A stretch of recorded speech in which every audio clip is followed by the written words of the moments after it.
Solapur news 24 मध्ये आपलं स्वागत आहे। आजच्या प्रमुख बातम्यांवर एक नजर टाकूया। शिवसेना उद्धव बाळासाहेब ठाकरे पक्षाच्या वतीनं आज सोलापूर जिल्हाधिकारी कार्यालयासमोर ज्या कमर्शियल गॅसचे दर या सरकारने वाढवलेले केंद्र सरकारने त्या 5 राज्यातल्या निवडणुका झाल्यानं पैसे वाटण्याचे पैसे वसूल करण्यासाठी या महाराष्ट्रामध्ये टॅक्स वाढवलेले आहेत। 2-3 जिल्ह्यामध्ये आपल्याला पेट्रोल मिळत नाही, डिझेल मिळत नाही। अशा प्रमाणे या महाराष्ट्र शासनाने आपल्या राज्यातल्या जनतेच्या खिशातून पैसे काढून घेत आहे। एकीकडून लाडकी बहीण नावाखाली योजना द्यायच्या, वेगवेगळ्या योजना द्यायच्या।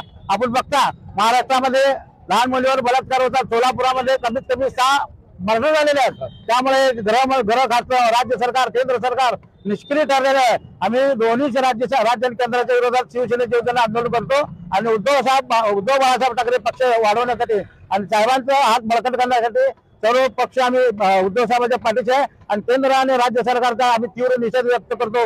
महिलांना तर प्रचंड त्रास आहे, बघता तुम्ही की सगळ्यात जास्त खरं तर महिलांना आहे। त्यामुळे याच्या निषेधार्थ आम्ही जिल्हाधिकारी कार्यालयाला सगळे पदाधिकारी निवेदन देणार।